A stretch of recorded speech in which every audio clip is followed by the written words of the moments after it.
Assalamualaikum warahmatullahi wabarakatuh. Waalaikumsalam warahmatullahi wabarakatuh. Kita kembali lagi di channel YouTube SSB Karyango Balikpapan. Nah, kemarin kita sudah ngobrol tentang naturalisasi dengan Coach Andre, dengan salah satu pelatih di usia dini dan usia muda. Nah, kali ini kita akan mengobrol tentang Sintayong, pro dan kontranya dengan salah satu pelatih nasional, yaitu Coach Iwan Setiawan. Nah, biasa saya manggilnya Ayah. Ya, jadi panggil Ayah aja ya.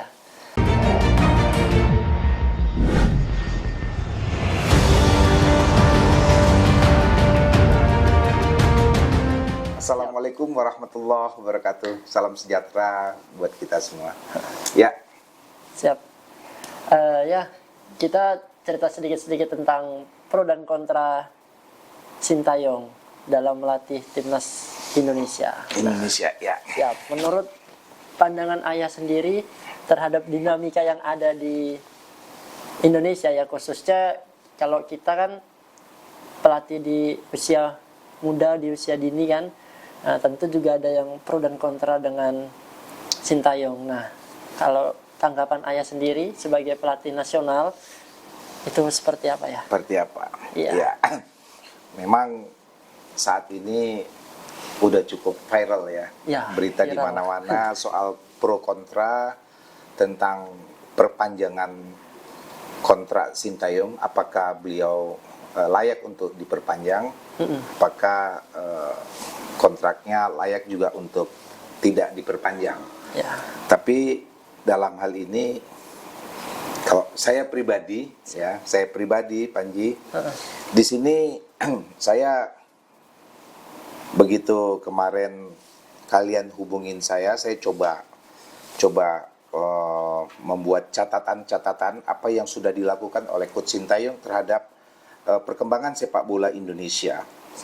Ya, jadi di sini mungkin saya perlu gambarkan dulu sedikit tentang apa nilai-nilai positif yang sudah dilakukan Sintayong terhadap sepak bola Indonesia. Ya, seperti itu. Jadi kita lihat sejak kehadiran Sintayong ya lebih kurang September 2021, pada saat itu Indonesia berada di peringkat 175. Ya. Paling jauh. Jauh sekali. Tertinggal. Jauh kita tertinggal dari beberapa negara ASEAN ya, ada Thailand, Vietnam, bahkan Filipina sekalipun kita berada di bawah mereka. Iya. Terus step by step dari Oktober 2021 terus Indonesia kembali menanjak dengan peringkat 165. Agustus 2022 Indonesia berada di peringkat 155. Juli 2023 Indonesia berada di peringkat 150. Terus naik hingga saat ini kita berada di 134 peringkat FIFA. Siap. Jadi mungkin Panji bisa dan teman-teman yang menyaksikan konten ini peningkatan yang cukup signifikan, di mana dari 175 sekarang kita ada di 134. 134. Jadi kalau buat saya pribadi, jangankan bicara dulu untuk prestasi-prestasi yang lainnya. Pada saat Sintayong mampu mengangkat peringkat FIFA-nya kita dari 175 ke 134, barangkali kita semuanya setuju dengan meremata aja ini satu prestasi yang luar biasa. Betul. Jadi artinya di sini kalau saya bilang bahwa Sintayong sangat layak untuk kita perpanjang kontrak. Bahkan saya pribadi sangat menyayangkan kalau PSSI sampai memutus kontrak Sintayong. Ya, belum lagi dengan catatan-catatan prestasi lain ya. Kita ada runner up Piala AFF 2020, medali perunggu SEA Games 2021, walaupun itu belum memuaskan. Ya, belum begitu memuaskan ya, tapi dengan peringkat FIFA tadi itu sudah menunjukkan satu prestasi yang luar biasa. Jadi seperti itu. Nah, ini yang paling menarik ya, di mana kita untuk U20 ya, U20 ya, kemarin. Indonesia lolos ke Piala Asia pertama dalam 9 tahun terakhir. Ya. Ya, 9 tahun terakhir.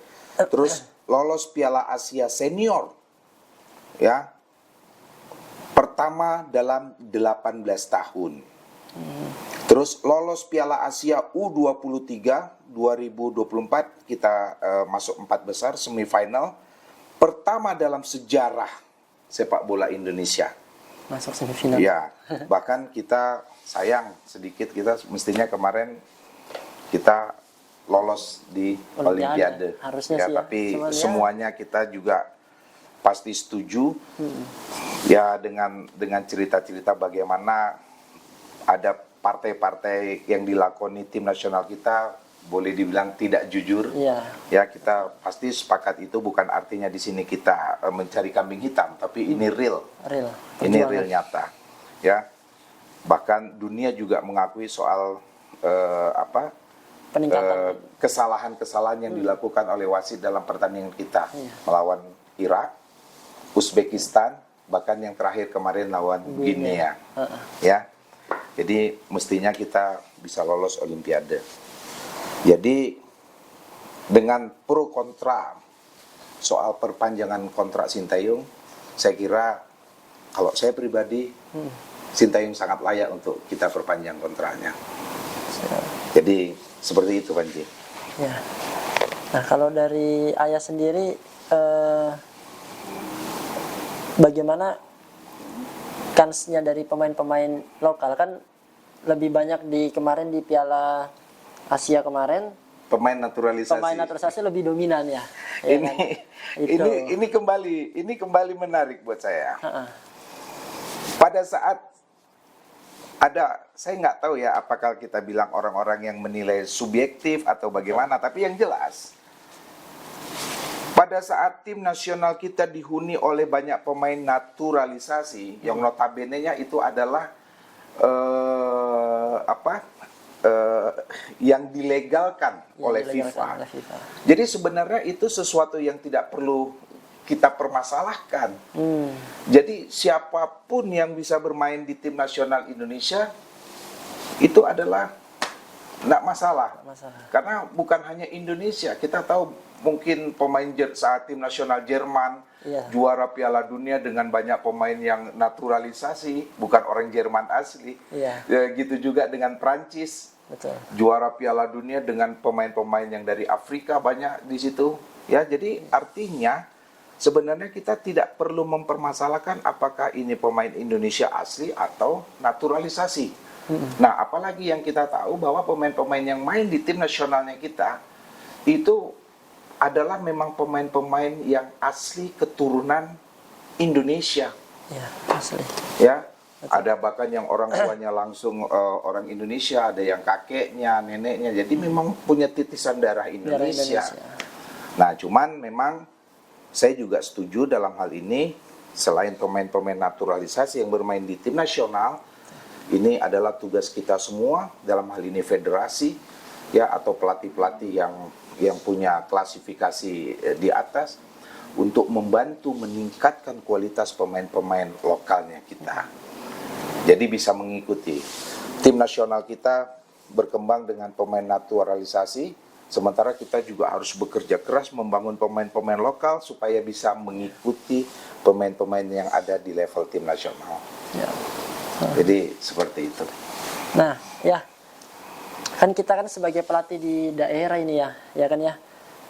Dulu waktu zamannya Luis Milla, Luis Milla itu kan selain dia melatih timnas, dia juga membuatkan kayak semacam pedoman ya untuk kurikulum Villanesia itu. Nah, sampai akhirnya kurikulum Villanesia kita diakui oleh AFC. Nah, itu tidak lepas daripada campur tangan Luis Milla. Ya, betul. Nah, tapi di eranya sekarang yang Sintayong ini, maksud dari kita itu di pelatih daerah itu kan kita nggak tahu nih ya, kenapa pemain-pemain lokal ini kan nggak terlalu, bisa dibilang sih lebih banyak naturalisasinya ya kan di dalam tim nasional yang dilatih oleh Sintayong. Nah, kan dari Sintayong juga mungkin ya, kalau menurut pendapat saya sih sama teman-teman juga masih belum nyalurkan programnya dia untuk pelatih-pelatih kita di daerah. Oh, levelnya itu harus seperti ini gitu nah ya.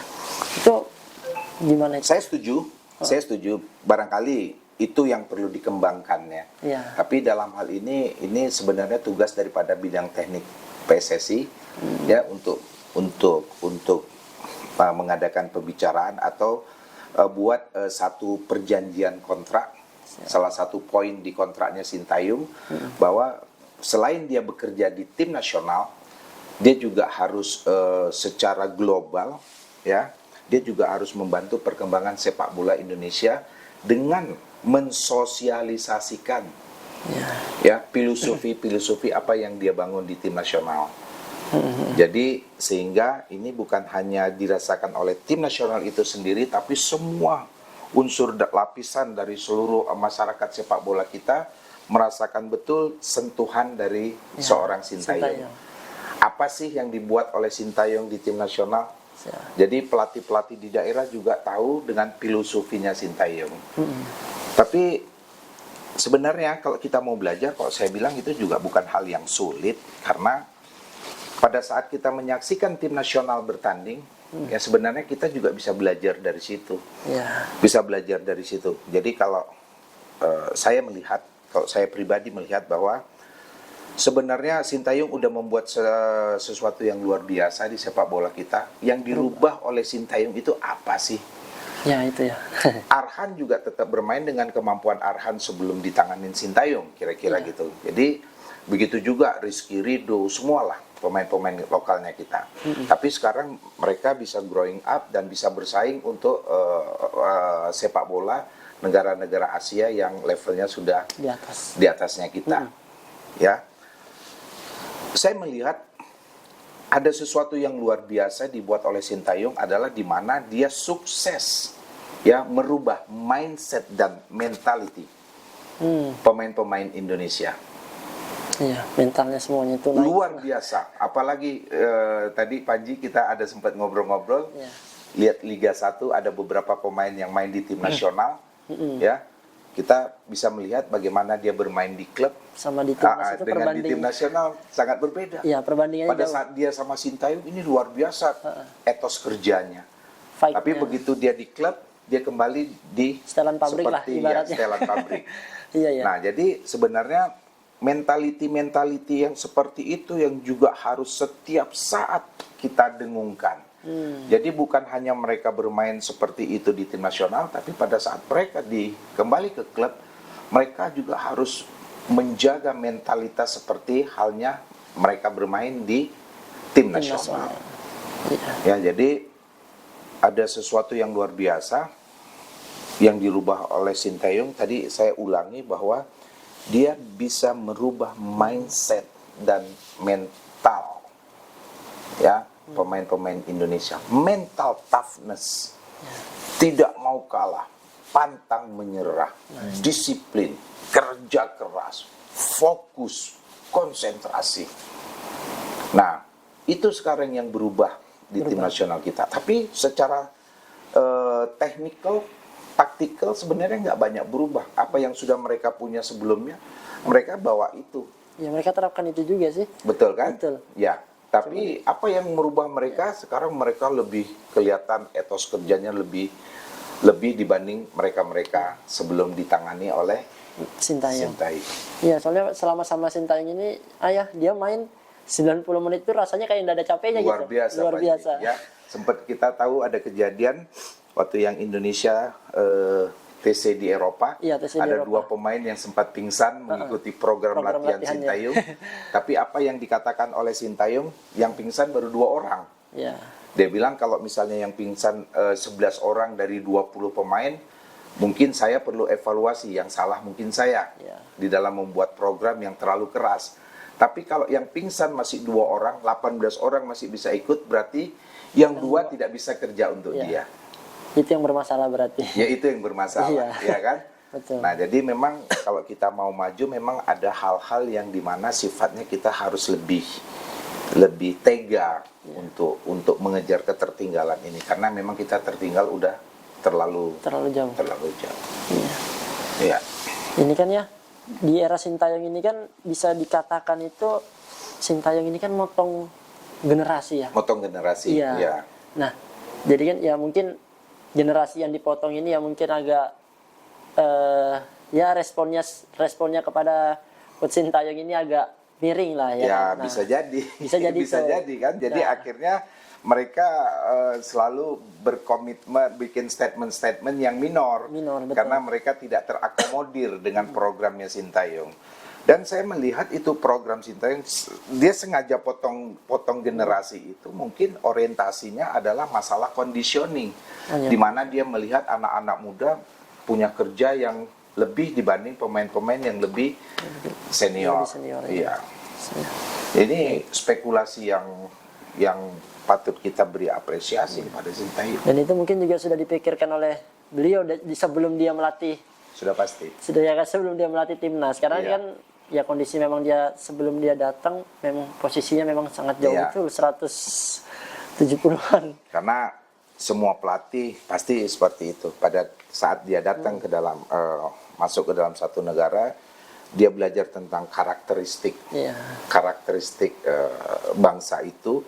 Terus yang kedua, kalau spesifik, kalau dia adalah pelatih bola, dia belajar tentang level sepak bola Iya. negara itu. Jadi mungkin apa yang dibangun oleh Sintayong hasil dari evaluasinya, oh ini pemain Indonesia ini lemah-lemah, kondisi fisiknya harus kita dominankan, kita harus kedepankan masalah conditioning supaya menutupi kualitas daripada kekurangan dalam hal taktikal dan decision di setiap keputusan-keputusan dalam aksi sepak bola. Iya. Ya. Betul. Nah, saat ini Sintayong sudah diperpanjang ya. Sampai 2027 kalau nggak salah. 2027 ya? Iya, sampai 2027. Alhamdulillah ya. Ya itu masih Ya. ada ya sekitar 3 tahunan lagi. Iya. Nah, seperti yang kita tahu juga nih ya, kan saat ini timnas yang senior sudah di ronde ketiga pra Piala Dunia ya. Oke. Ya, nah menurut pandangan ayah, kacamata ayah sendiri, analisa ayah, peluang Indonesia untuk melaju ke babak selanjutnya itu seperti apa ya? Karena kalau kita lihat dari materi pemainnya yang dia pakai di kelompok usia sama di senior kurang lebih sama. Kurang lebih sama. Kurang lebih Iya. sama. Nah, itu kan ya juga bisa mungkin dikhawatirkan sama negara lain, dianalisa juga kan permainannya Sintayong seperti itu. Tapi gini, Hah. memang betul untuk level pra Piala Dunia pasti kita tentu lebih berat. Ya. Karena lawan yang kita lawan bukan Jepang U23, bukan Korea U23, tapi pemain-pemain seniornya mereka yang notabene-nya ada beberapa pemain yang juga main di liga-liga Eropa, gitu ya. Sementara kita masih menggunakan materi yang lebih kurang sama dengan tim nasional U23-nya kita kemarin. Betul. Di sini saya melihat begini, Panji, ada hal-hal yang Sintayong ini udah membuat sesuatu yang awalnya kita tidak menduga. Betul. Tapi akhirnya toh kok bisa. Iya kan? Iya. Jadi sama pertanyaan Panji tadi, apakah di senior juga bisa? Saya kira kemungkinan ini juga bisa terjadi bahwa di tim senior pun kita akan bisa bikin kejutan-kejutan. Ya, karena ada yang terpenting saat ini saya melihat bahwa karakteristik atau filosofi yang dibangun oleh Sintayong terhadap pemain-pemain tim nasionalnya kita itu sekarang sepertinya sudah lebih melekat pada diri mereka. Jadi artinya mereka cukup bisa memahami apa yang diinginkan oleh Sintayong. Jadi saya kira makin kemari mereka akan makin lebih tahu apa yang diinginkan oleh Sintayong. Dan tentu dengan mereka akan lebih banyak tahu, tentu akhirnya mereka akan lebih matang di dalam memainkan apa yang diinginkan oleh Sintayong. Siap. Ya, Iya. seperti itu. Siap. Jadi artinya kok mungkin bisa-bisa aja. Iya, masih ada kemungkinannya itu. Iya, 2 partai lagi ya.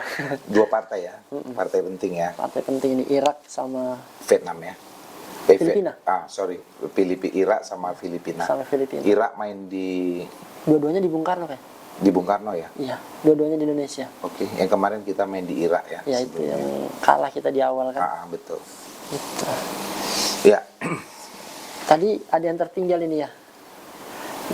Yang dari kita di pelatih-pelatih di daerah. Mungkin ada yang motivasi dari ayah terkait dengan adanya pemain naturalisasi dari kita, bagaimana kita tidak down ya, ibaratnya tidak down. Jadi banyak pelatih-pelatih itu yang down ya, termasuk juga pemain ya kan. Kita capek-capek ngelatih tapi kansnya ke sana itu berat kan gitu ya. Satu, nasihat saya buat pelatih-pelatih muda yang ada di daerah bahwa pada saat kita bekerja kita harus tahu aim, kita harus perlu tahu tujuan. Oke. Ya, itu dulu. Terus kita harus punya standar atau barometer di dalam proses perjalanan. Nah, jadi apa yang sekarang menjadi persoalan adalah bagaimana pelatih-pelatih muda, pelatih-pelatih di daerah harus mempelajari dulu, ya, membungkus dulu filosofi apa yang ada di tim nasional.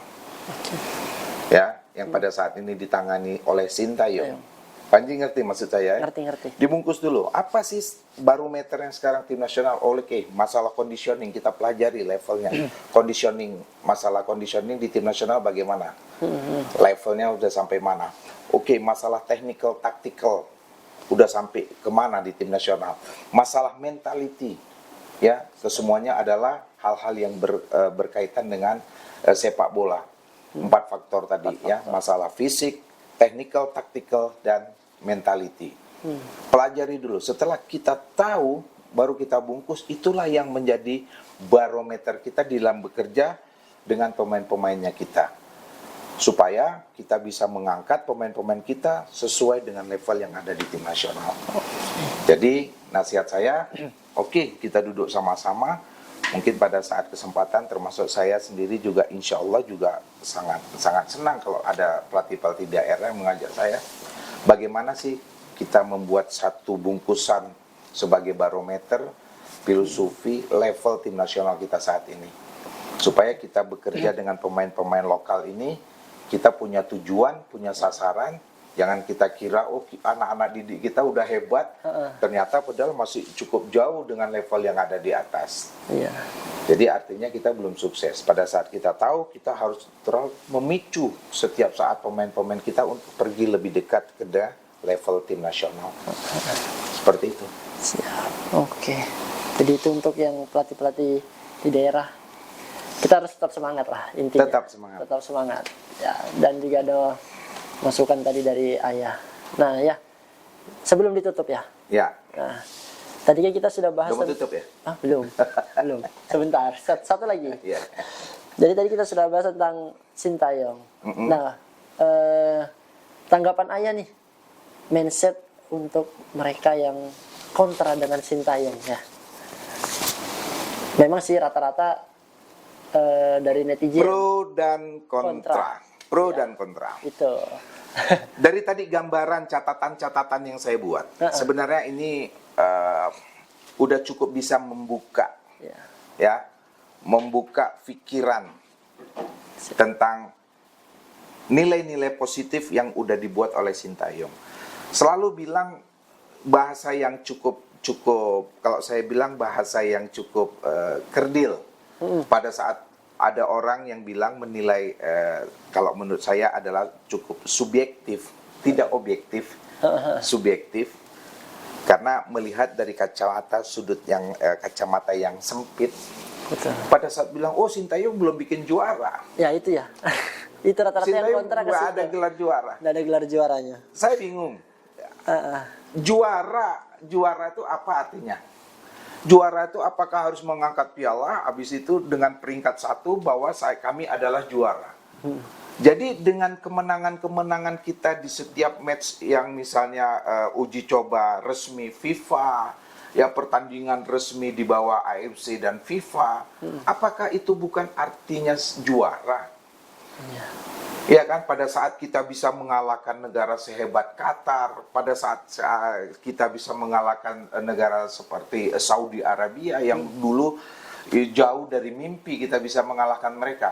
Apakah itu bukan juara? Jadi jangan mengartikan bahwa juara itu hanya menjadi peringkat nomor 1 dan habis itu mengangkat piala.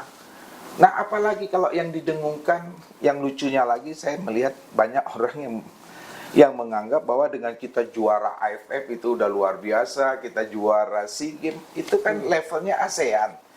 Tapi sekarang bagaimana Sintayong udah berbuat sesuatu yang kalau saya bilang levelnya bukan ASEAN, dia melihatnya, dia orientasinya adalah Asia. Jadi berbeda levelnya. Ya, jadi juara dalam hal ini adalah, kalau menurut saya adalah develop, progress. Ya, pada saat kita sudah punya progres yang baik, pada saat kita sudah bisa mendevelop, ya, itulah nilai arti sebuah juara. Sepakat itu saya. Sepakat ya? Iya. Ya udah. Karena memang saya juga beberapa kali nemuin ada pelatih yang mindsetnya itu juara itu ya harus nomor 1 ya, dan sama. Seperti kita melatih anak usia muda. Ya, itu ya. Ya, kebetulan saya juga, Panji tahu, saya juga instruktur yang bilang bahwa juara untuk pemain-pemain usia muda bukan pada saat kita ikut kompetisi Liga Top Skor, kompetisi Suratin, juara di Indonesia, oh kita juara dengan mengangkat piala, bukan itu. Tapi pada saat anak-anak ini tumbuh berkembang menjadi manusia yang baik, punya mental yang hebat, disiplin, lifestyle yang hebat, ya, punya pola makan yang hebat, bisa memanage diri yang hebat, punya self control yang hebat, bijaksana. Itulah nilai juara untuk kita melatih pemain-pemain usia muda. Juara yang sesungguhnya. Juara yang sesungguhnya, juara yang abadi adalah pada saat mereka menjadi manusia yang baik. Ya, betul-betul. Kan gitu? Ya, sepakat itu. Ini ada tambahan pertanyaan kayaknya nih. Iya. Sebentar ya. Ada yang nitip pertanyaan. Ada yang nitip pertanyaan.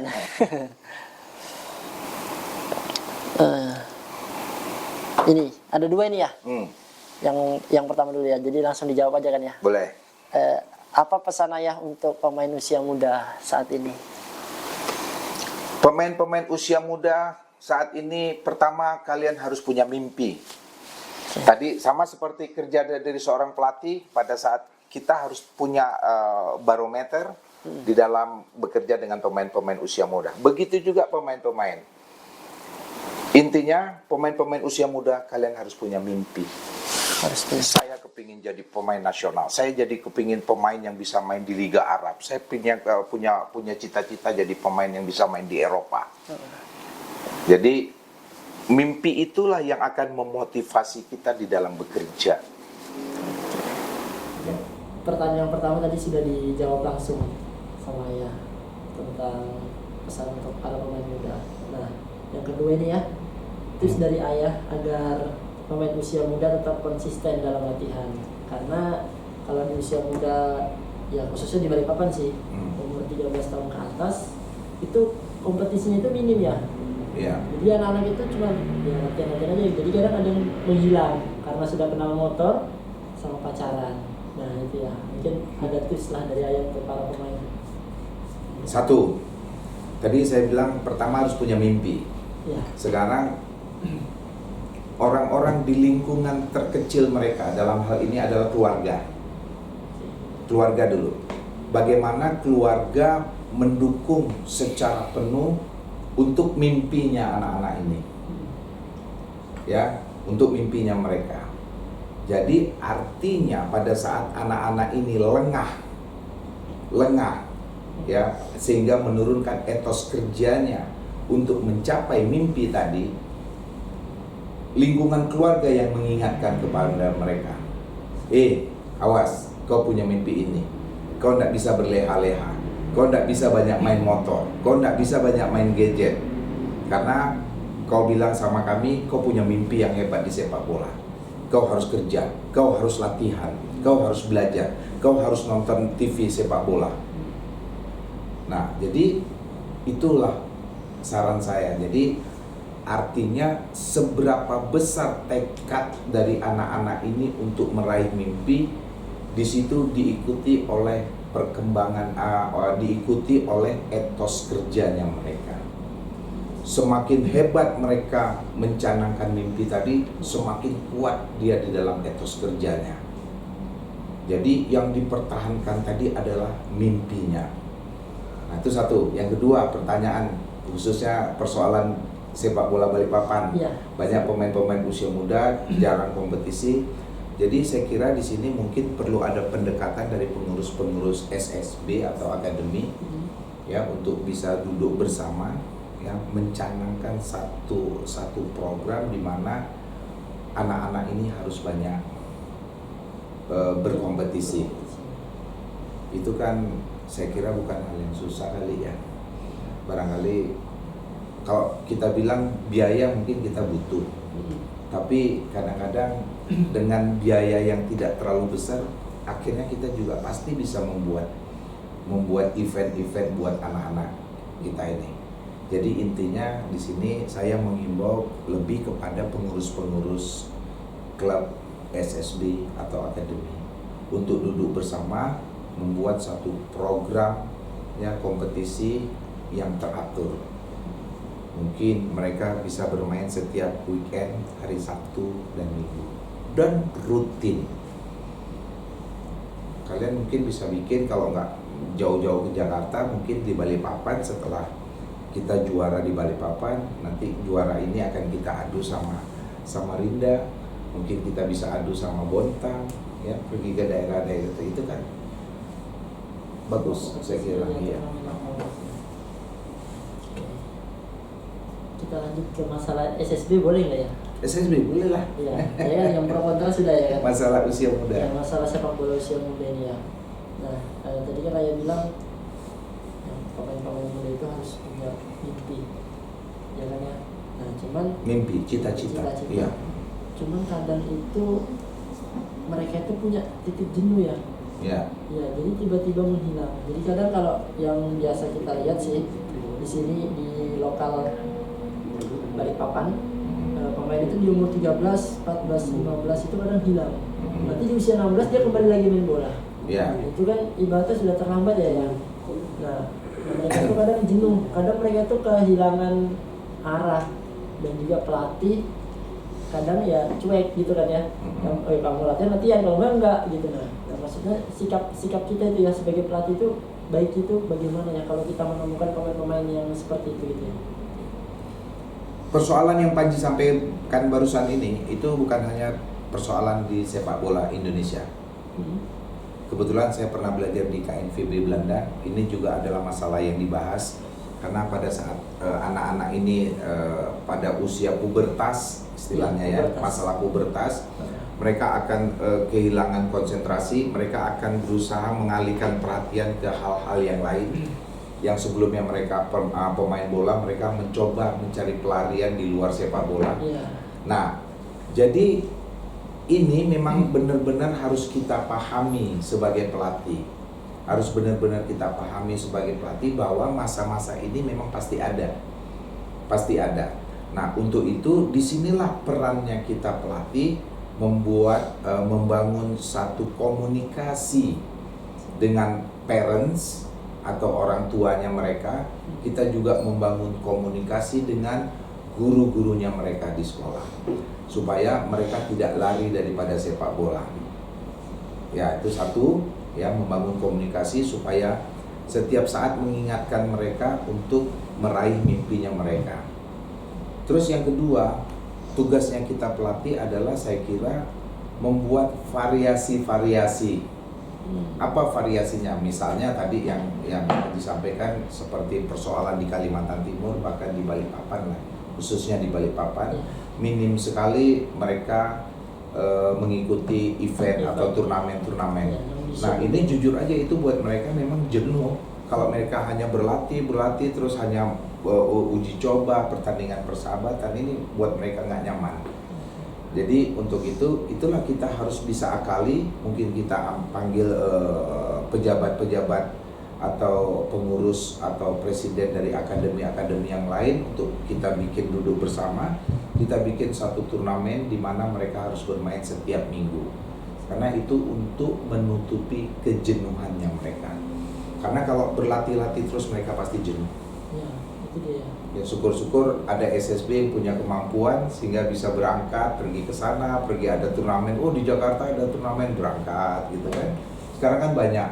Banyak itu ya. Ya dengan apa? Berkembangnya IT, kita mudah sekali untuk menjangkau seluruh dunia. Betul. Siap. Ya. Ada tambahan ya? Cukup ya? Oke. Oke. Mungkin obrolan kita cukup sampai di sini. Terima kasih ya sudah berkenan untuk hadir dalam podcast di channel YouTube SSB Karyano. Jadi ini Karyano. ya channel ini untuk Ya. sebenarnya sekalian promosi sih. Sebenarnya buat supaya anak-anak di Karyano itu bisa dilihat sama orang-orang di luar ya. Iya. Karena mereka ya kita hadir itu dari tempat yang terpencil jauh dari kota. Jadi Itu di wilayah masih di Balikpapan tapi Kota Madia Balikpapan. iya, tapi itu di pinggirannya ya. Oh iya. Jadi dulu dari lapangan hanya tanah. Ya alhamdulillah sekarang ada lapangan rumput dikasih sama Pemkot untuk diurus. Alhamdulillah. Ya andil besarnya juga dari YouTube ini sih ya. Jadi mereka dikenal Ya. dari YouTube ini juga. Ya alhamdulillah anak sampai sekarang ya terus berproses baik gitu. Ya. Ya mudah-mudahan juga dengan apa yang ayah sampaikan ini bisa menjadi satu edukasi yang baik lah ya. Satu edukasi yang baik bukan hanya untuk pemain-pemain usia muda tapi teman-teman pelatih yang bekerja dengan pemain-pemain usia muda. Ya, doanya saya semoga kalian bisa membangun sepak bola Kaltim secara umum dan sepak bola Balikpapan secara khusus. Nah, ya, Siap. sukses buat kalian. Siap. Ya. Terima kasih atas Oke. waktunya. Siap. Jangan lupa like, comment, dan subscribe. Dan